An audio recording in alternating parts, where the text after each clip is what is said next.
Olá pessoal, eu sou Suelen Sequinel, estamos aqui com mais um podcast Biosaúde e hoje com a doutora Isabela Rafes nós vamos estar abordando sobre um tema muito importante. Falamos sobre saúde da mulher, câncer de mama, câncer de colo de útero. Então vamos entender um pouquinho mais esses cânceres, que afinal, eles têm como serem diagnosticados e quando o diagnóstico é feito precocemente, aumenta as chances de cura da doença. Então, doutora, muito obrigada por participar do nosso podcast Biosaúde.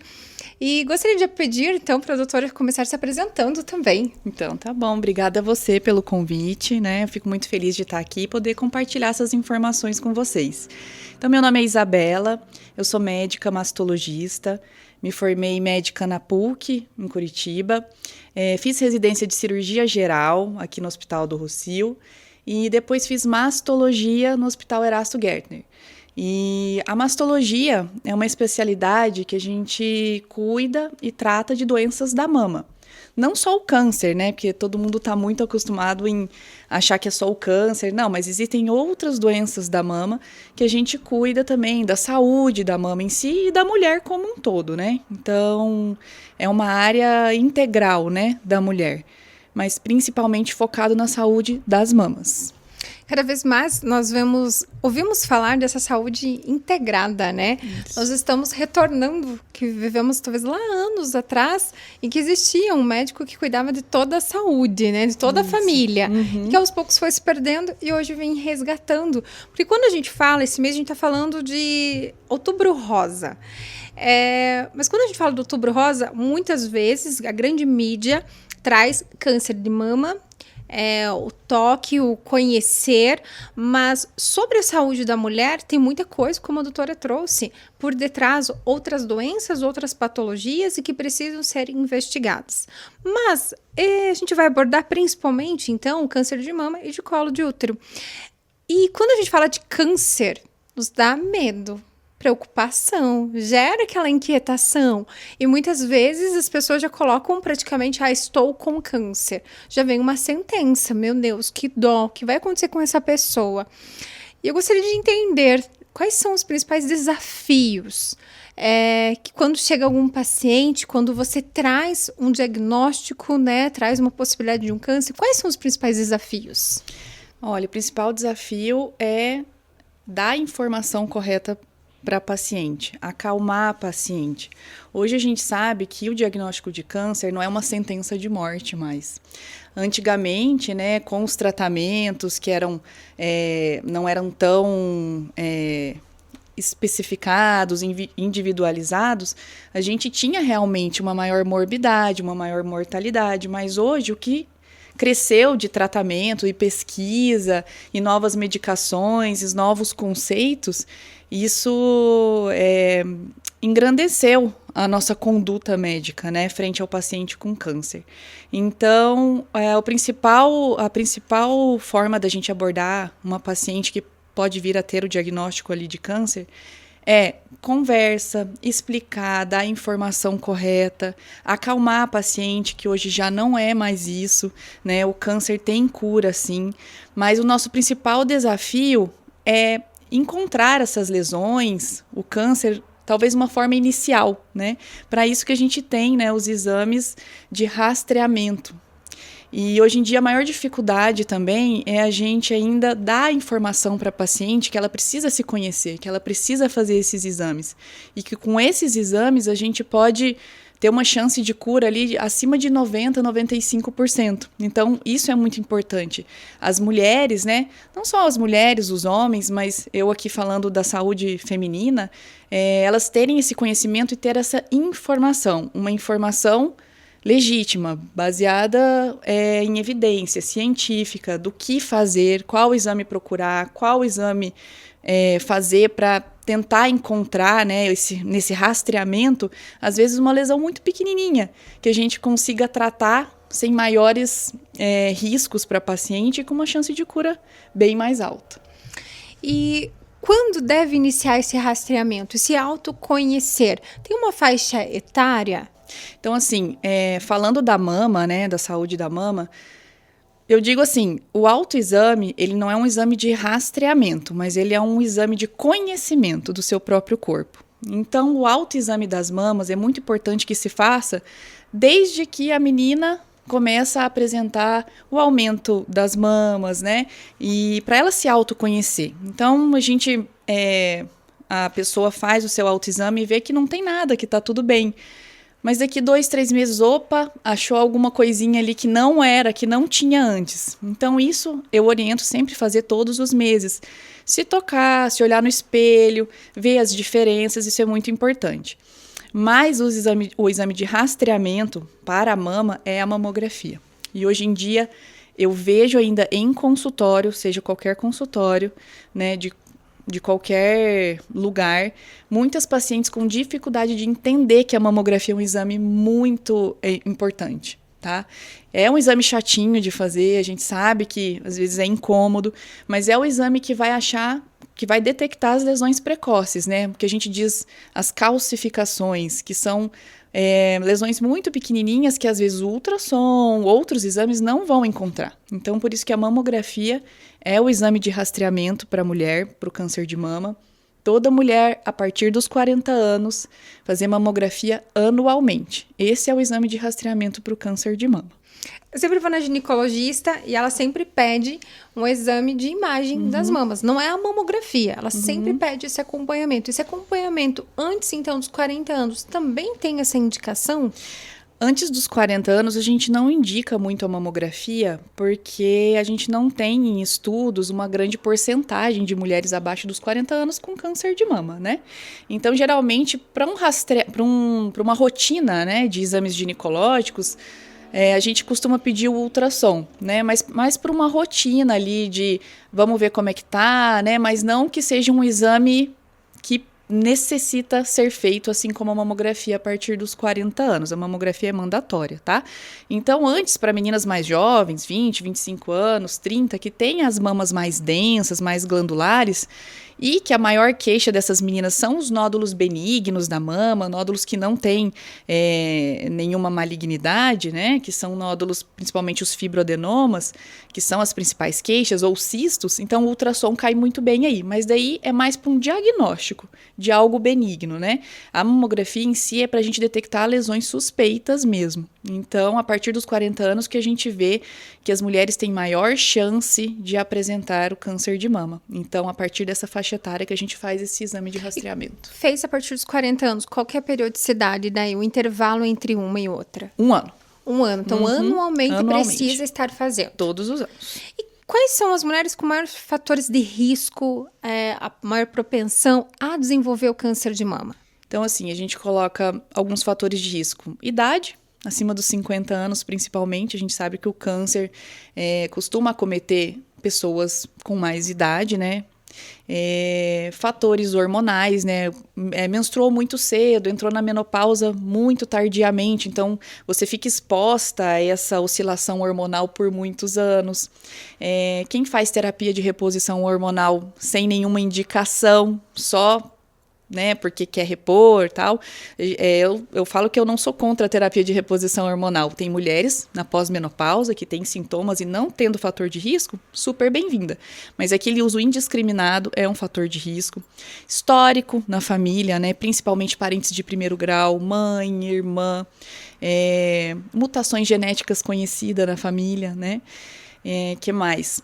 Outros fatores de risco, obesidade, né? Então, isso vem se falado muito, a gente vem falando muito disso, do sobrepeso e da obesidade para a mulher. É um fator de risco muito importante, tá? Então, é um estresse celular que causa, né, esse estado inflamatório do corpo da pessoa que tem o sobrepeso e a obesidade. Então, é muito importante.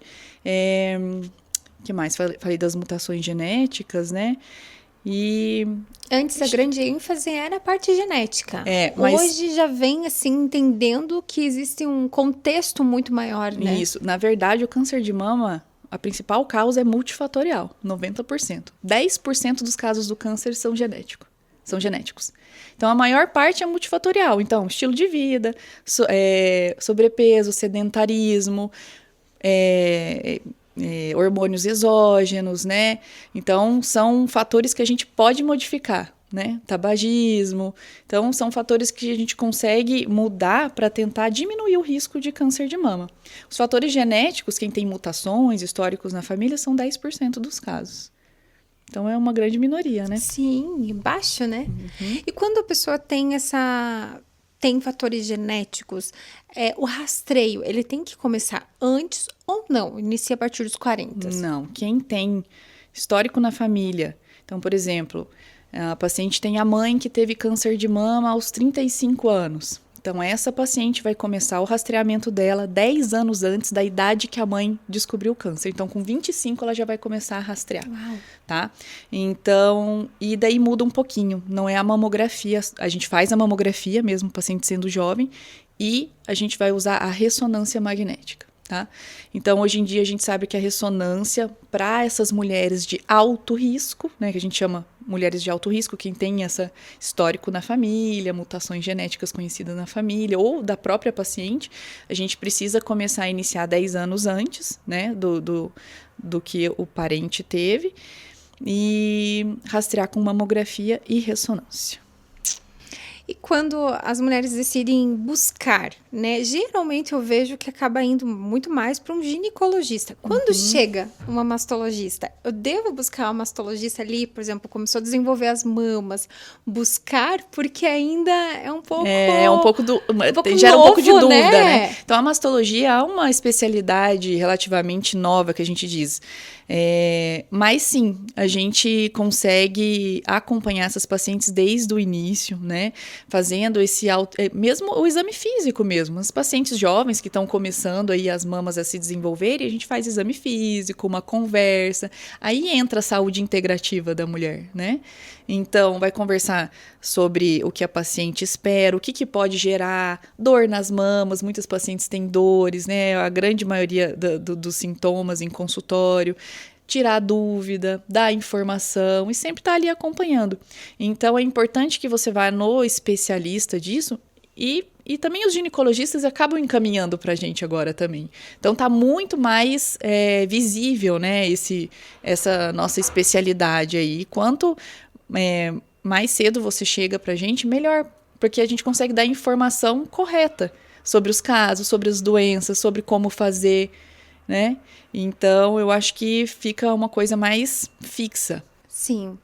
E tratar com quem também tem essa especialidade, quem entende, trazer essas instruções, porque gera dúvida quando fazer o toque na mama, em que momento, em que momento do dia é mais propício, de manhã ou de tarde, ao longo do banho? Na hora, o momento assim, do dia não importa, mas o momento do ciclo menstrual importa.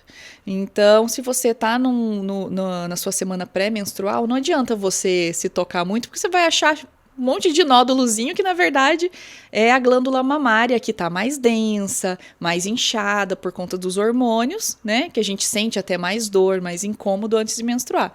Então, a gente diz que depois da menstruação, daí sim é a hora de você se tocar, fazer o exame, né? Quando você já não tem tanto incômodo nas mamas, já passou aquela fase do aumento hormonal, né? Excessivo, que é próximo ali, quase perto da menstruação. Então, tem esse período no mês. Certo.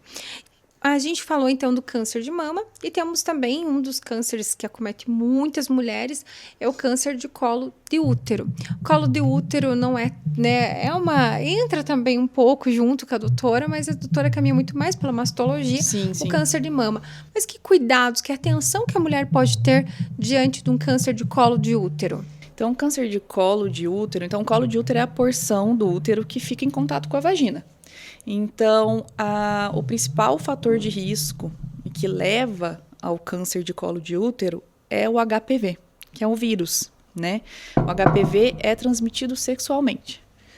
Então, mesmo eu não estando dentro dessa área da ginecologia só em si, a gente orienta as pacientes quanto a isso também.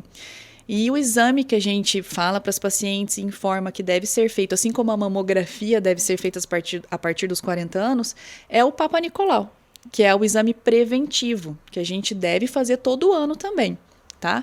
Então, o Papa Nicolau, ele vai coletar algumas células ali do colo uterino, vai mandar para análise para ver se tem alguma anormalidade na célula, né?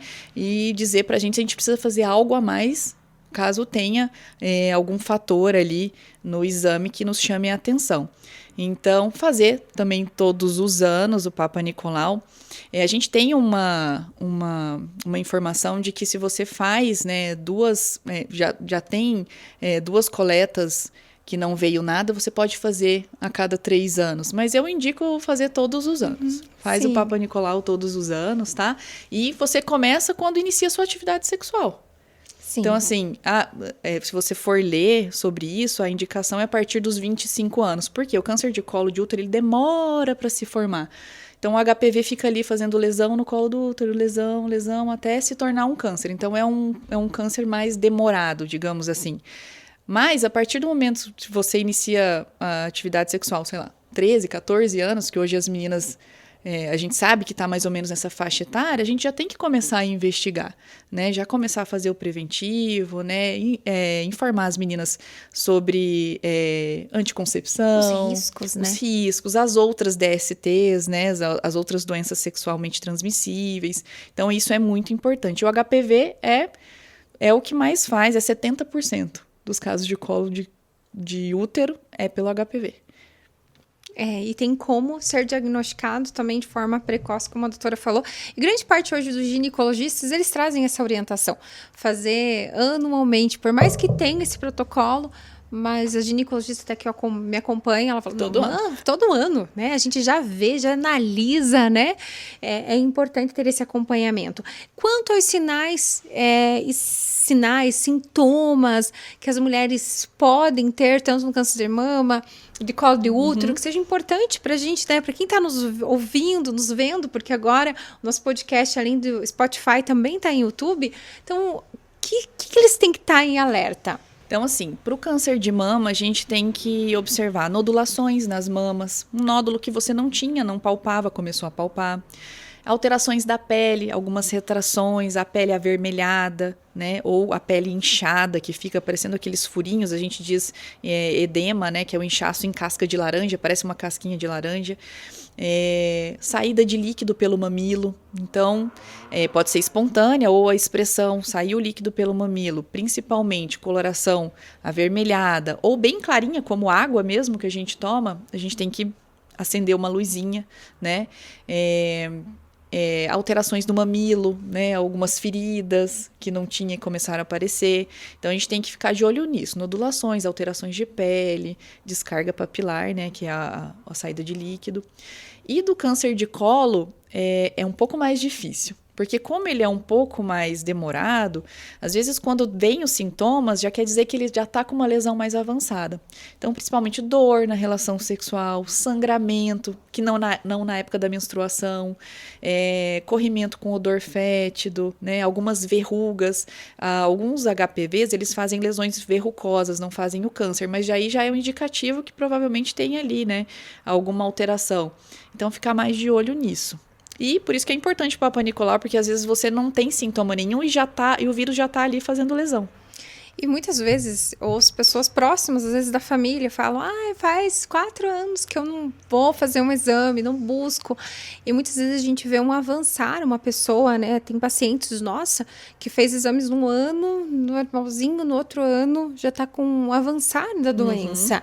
Então, isso depende muito de cada pessoa também. Então, por isso, essa importância de a gente fazer esse exame, por mais que a gente não sinta nada. Exatamente. Porque muitas doenças são silenciosas. Isso elas mesmo. Ficam quietinhas. E esses exames são mesmo para rastreamento, é você não sentir nada.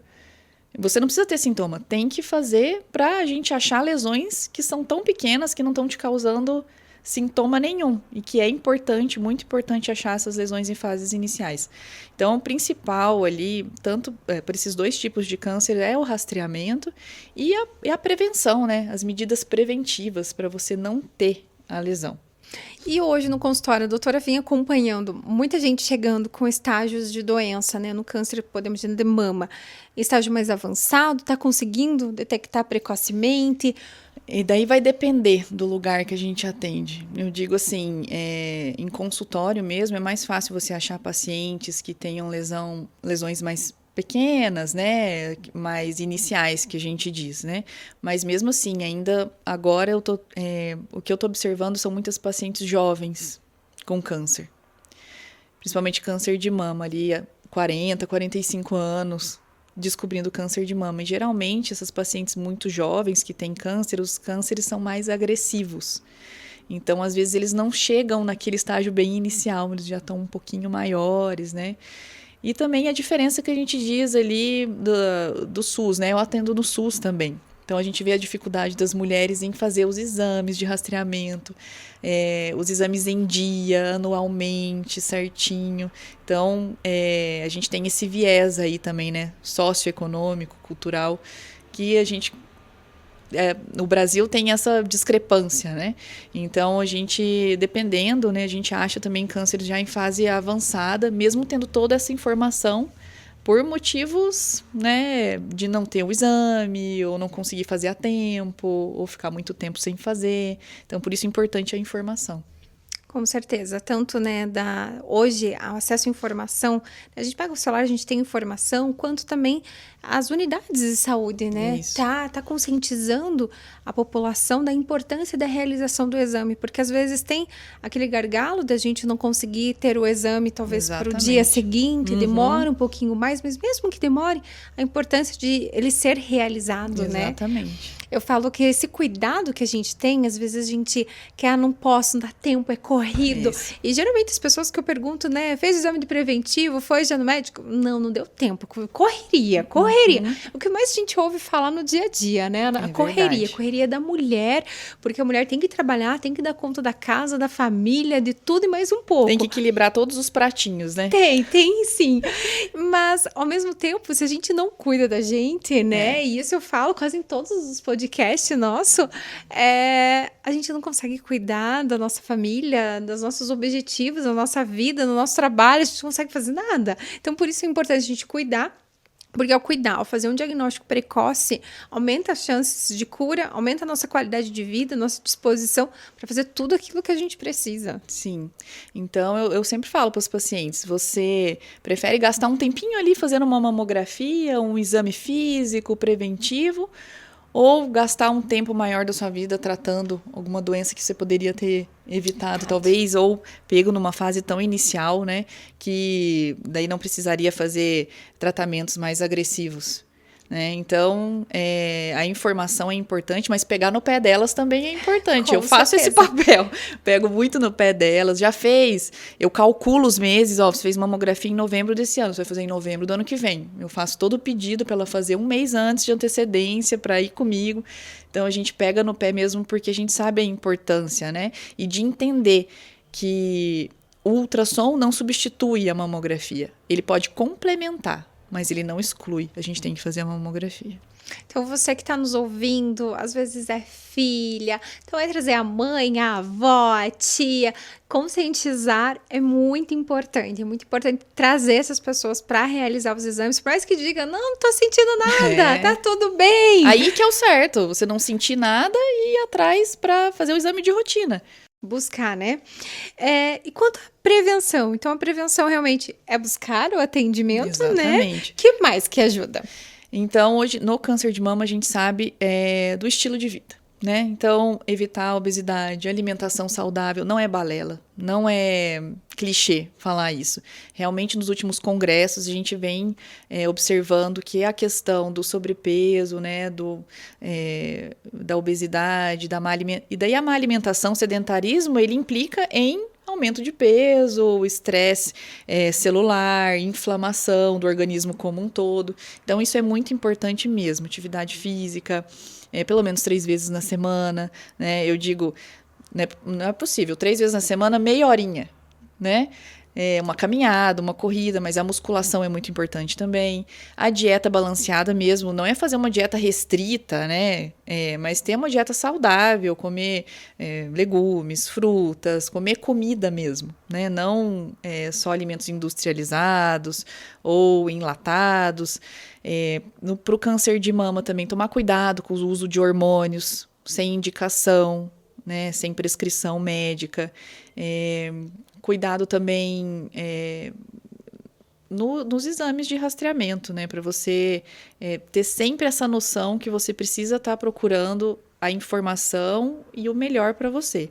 E no câncer de colo de útero, geralmente, assim, a gente comenta, por ser uma doença sexualmente transmissível, o cuidado, né? No início da vida sexual, o cuidado de usar camisinha, em estar sempre bem informada sobre métodos contraceptivos e prevenir nesse sentido mesmo. Que é o mais importante, né? Você fazer de tudo, como a doença é multifatorial, fazer o que você pode fazer, né? Para evitar isso.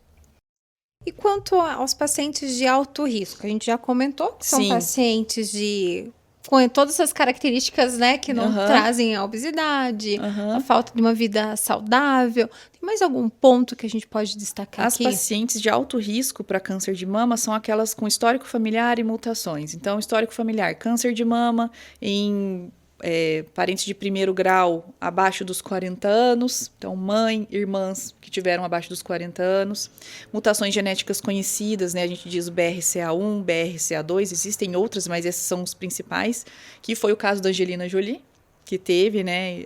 Ela tinha essa mutação. Histórico de câncer de mama em paciente do sexo masculino, então homens, você tem algum homem na família que teve câncer de mama, diz muito a favor desse paciente, desse homem ser portador de alguma mutação, porque é incomum, né, no homem, é menos de 1% que o homem tem esse tipo de câncer. Câncer de ovário em qualquer idade, no parente de primeiro grau, né? Então, qualquer idade, sua mãe teve, sua irmã teve. Também acendeu essa luzinha. Quem teve que fazer tratamentos de radioterapia no tórax antes dos 30 anos, porque foi uma irradiação que recebeu. Então, são todas mulheres de alto risco que a gente diz que a gente precisa daí rastrear de uma maneira diferente, mais precoce e com outros exames. E os outros exames entra principalmente também a ressonância. Isso. Que entra como um exame complementar à mamografia. Isso mesmo. E o BRCA1 e BRCA2? Deu alguma detecção ou presença?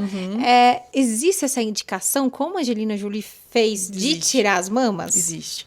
Porque o BRCA1, ele aumenta o risco de câncer de mama em 80%.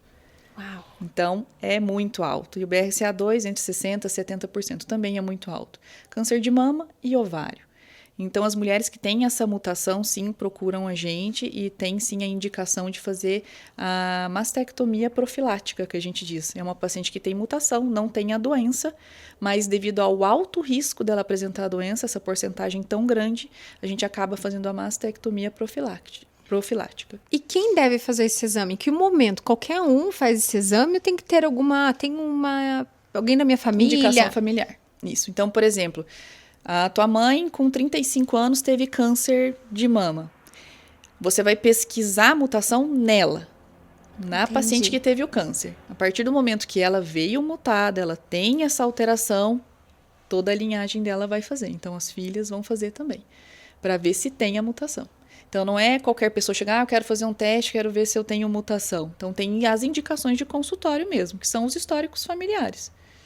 Por isso que é importante, né, buscar esse atendimento, fazer toda essa investigação, todo esse acompanhamento, isso, né? Isso mesmo. E quanto ao tratamento? Hoje a ciência avançou e avançou muito. O que pode as pessoas hoje, né, buscar esse tratamento de forma precoce, esse diagnóstico precoce, que sabe que vai conseguir um tratamento, vai conseguir, tem uma grande chance de cura. Como que funciona hoje? Quais são as opções de tratamento? Porque a quimioterapia hoje tende a dar um susto também nas pessoas, sim, porque ela tem algumas fases, né? Isso. Então, o tratamento de câncer de mama, eu falo que é um tripé, assim, né? É a cirurgia, quimioterapia e hormonioterapia e a radioterapia. Então, a gente lança a mão desses tratamentos, tá? A quimioterapia ainda hoje, sim, é utilizada. Claro que inúmeras medicações surgiram para cada tipo de câncer. Então, câncer de mama, a gente tem o câncer de mama, mas ele é subdividido em vários tipos de cânceres com receptores hormonais, negativos ou positivos. Então, a gente tem uma gama de categorias ali do câncer de mama. E hoje o que mais está surgindo são tratamentos específicos, alvo, para cada tipo do câncer de mama. Mas a quimioterapia básica para o câncer de mama que a gente utiliza de primeira linha, tudo, sim, ainda a gente faz, tem que fazer de acordo com o tamanho tumoral, extensão de doença, né? E a radioterapia, que é um tratamento local. Geralmente a gente faz depois da cirurgia, geralmente depois de uma cirurgia conservadora que preserva as mamas, né? Ou se a gente sabe, né, depois da cirurgia que a doença era muito extensa para complementar o tratamento. Então gira em torno disso: cirurgia, quimioterapia ou hormonioterapia e a radioterapia. E no câncer de colo, geralmente cirurgia, mesma coisa, e radioterapia. Quimioterapia, gira em torno disso. E daí a gente vai decidir tratamento conforme a extensão da doença, conforme a paciente, o subtipo. Então vai depender muito disso. Pessoal, então aqui a gente ouvimos, né, vários pontos extremamente importantes do câncer de mama e do câncer de colo de útero. O que é importante entender é que busque informação. Busque, é um pilar importantíssimo, você saber se conscientizar, saber que se eu buscar precocemente, não só no caso do câncer, mas em outras doenças, eu buscar realizar os exames, buscar um atendimento médico, eu posso sim buscar um diagnóstico precoce, eu tenho grandes chances de tratamento, de cura e com isso ter uma vida o mais normal, mais possível da normalidade. Então isso é possível graças ao avanço da ciência. E, doutora, que mensagem você gostaria de deixar para quem está nos ouvindo, quem está nos vendo? Olha, a mesma mensagem que eu falo para as minhas pacientes e eu sempre digo em palestras ou quando eu faço alguma aula, né? Buscar informação. Tá com dúvida? Marca uma consulta, conversa, vê o que é melhor para você no teu caso e saber dessas informações dos exames de rastreamento. Muito importante, da mamografia, do exame preventivo, esses exames salvam vidas mesmo, tá? E procurar o especialista, conversar. Se tá na dúvida, não vai perguntar para alguém que não sabe, ou a vizinha, a tia, o sobrinho, vai no médico, conversa, marca uma consulta para você saber qual exame fazer, o que está indicado para você, né? E saber de quanto em quanto tempo. Isso assim, o melhor remédio é a prevenção e o rastreamento. Então aproveitem o mês de outubro, mês para a gente se conscientizar, receber informação, busca então um atendimento médico, colocar seus exames em dia. Se você não fez ainda esse ano, então aproveita, realiza o mês de outubro, busca já marcar sua consulta e fazer seus exames. Doutora, muito obrigada. Obrigada, Su. Foi muito importante essa nossa conversa, com certeza deixamos aí uma mensagem, deixamos muita informação para quem está aí nos vendo, nos ouvindo. Obrigada a todos, obrigada a vocês, o Biolag. Muito obrigada pela oportunidade de vir aqui falar do que eu faço e do que eu amo fazer. Obrigada, pessoal, e até o nosso próximo podcast. Até mais. Tchau, tchau.